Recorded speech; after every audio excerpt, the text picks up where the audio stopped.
Chers amis de la culture, bonjour, bienvenue à notre rendez-vous Histoire. Aujourd'hui, je vous propose de découvrir la vie d'une femme, Rose Valland, qui a déclaré: On ne vole pas l'âme d'un pays en volant sa peinture. Cet employé du jeu de paume a préservé plus de 60 000 œuvres du pillage des nazis. C'est pourquoi la biographe Jennifer Lessier lui a consacré un ouvrage. Je vais donc m'appuyer sur ses recherches pour vous dévoiler son histoire.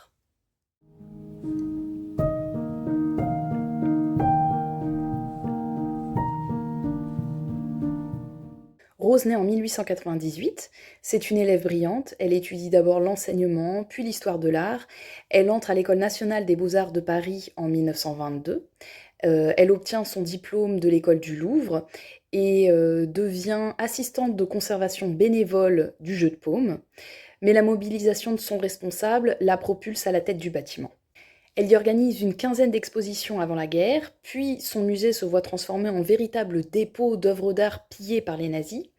Bien qu'elle ne soit pas gradée, le directeur des musées nationaux, Jacques Jaujard, va l'investir d'une mission très périlleuse, celle de sauver de la disparition les milliers d'œuvres d'art qui vont traverser les murs du musée d'art moderne.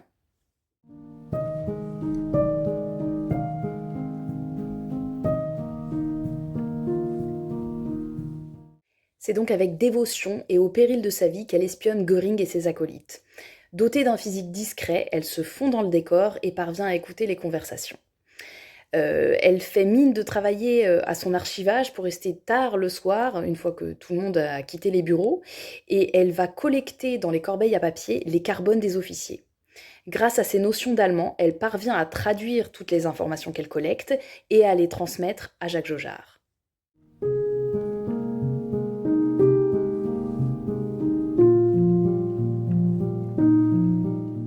Il faut se dire aussi qu'à ce moment-là, il y a des changements importants qui sont en train de s'opérer dans le monde de l'art en Allemagne, car dès son accession au pouvoir, Hitler l'utilise à des fins de propagande. Et en 1933, il fait remplacer tous les dirigeants culturels par des hommes qui sont non qualifiés, mais qui adhèrent à l'idéologie nazie. Donc on a l'art du Troisième Reich qui est en train de se développer. On reprend les codes de l'Antiquité pour inspirer au peuple allemand les valeurs familiales, patriotiques et raciales qui sont défendues par le parti. Et en réalité, on a un Hitler qui est vexé de ne pas avoir pu intégrer l'Académie des Beaux-Arts de Vienne.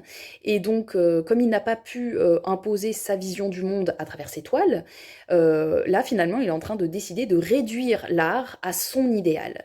Et d'ailleurs, il travaille en parallèle à la construction de son Führermuseum à Linz. Donc, c'est un musée qui est destiné à recueillir les plus prestigieuses œuvres qui sont pillées.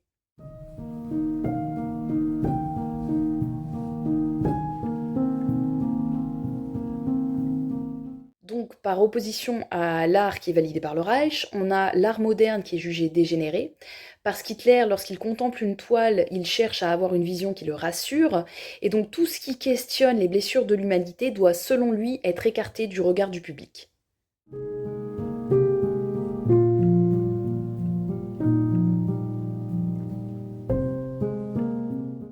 Alors bien évidemment, Roselle, elle y voit une opportunité, et le 16 septembre 1941, elle écrit à Jacques Jaujard pleine d'espoir, je cite: Il y a actuellement au musée une salle où sont exposées des œuvres d'art, abstraits ou indépendants, tableaux de Picasso, Matisse, Léger, Klee, etc.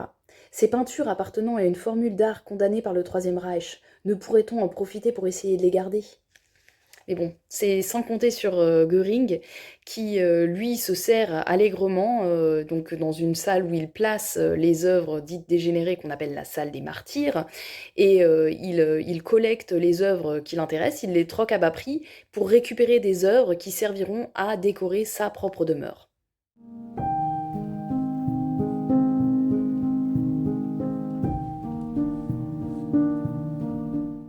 Afin d'organiser les confiscations et leur répartition, on fonde l'ERR, l'équipe d'intervention du Reichsleiter Rosenberg, avec à sa tête le baron von Baer, assisté de Bruno Losse. un homme qui se sert lui aussi allègrement dans les œuvres. Donc Rose voit immédiatement en lui un ennemi de l'art, et l'inimitié est mutuelle, hein. Un jour, alors qu'elle est en train de consulter dans un bureau qui n'est pas le sien des documents, il la surprend et la menace. Elle va encore aller se confier à Jacques Jaujard dans ses rapports et lui écrit: en me regardant dans les yeux, il me dit que je pourrais être fusillé. Je lui réponds calmement que personne ici n'est assez stupide pour ne pas savoir les risques qu'il court. Malgré l'efficacité de l'occupant de spolier et de faire évacuer du territoire français les œuvres, Rose, elle note patiemment les numéros des caisses et leur provenance. Et comme elle a une très grande culture, elle reconnaît très facilement le style de chaque artiste et ça lui permet de dresser des listes de toutes les œuvres qui sont entreposées.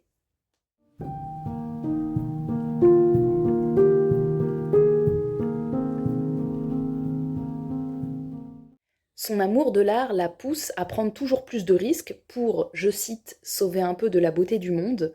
Néanmoins, elle souffre de son impuissance et un jour, alors qu'elle assiste à l'anéantissement de ses efforts, elle écrit à Jacques Jaujard: ils continuent leur choix parmi les tableaux au séquestre du Louvre et donnent des coups de couteau dans les toiles qu'ils ne veulent pas garder. Rose réalise l'ampleur du désastre lorsqu'elle voit arriver d'importants convois qui sont transférés vers des trains en partance pour l'Allemagne. Fort heureusement, elle réussit à prévenir les cheminots qui se mettent en grève, qui réussissent aussi à détourner le train et l'immobiliser pendant 48 heures. Mais au bout d'un moment, le baron Van Berg finit par comprendre la supercherie. Il donne l'ordre de repartir et là encore, heureusement, on a une troupe de soldats français qui va réussir à intercepter ce précieux convoi.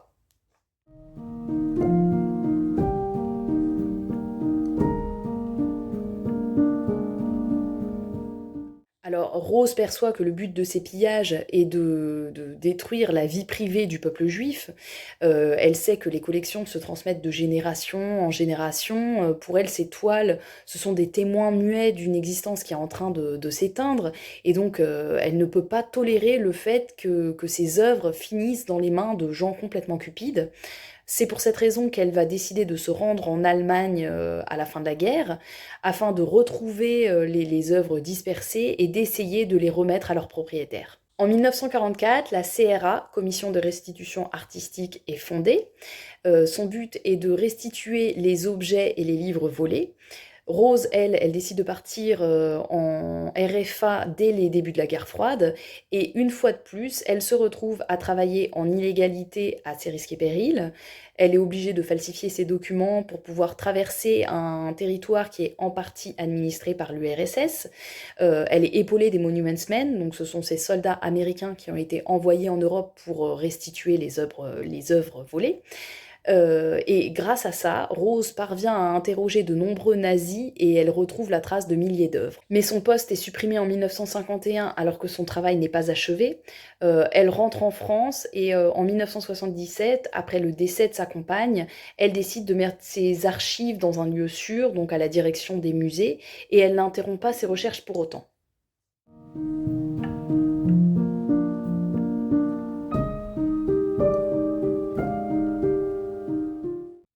Elle décède en 1980. Elle est enterrée dans son village d'Isère avec pour seule escorte le maire et quelques villageois. C'est donc dans la discrétion qui la caractérise que l'espionne la plus décorée de France tire en silence sa révérence.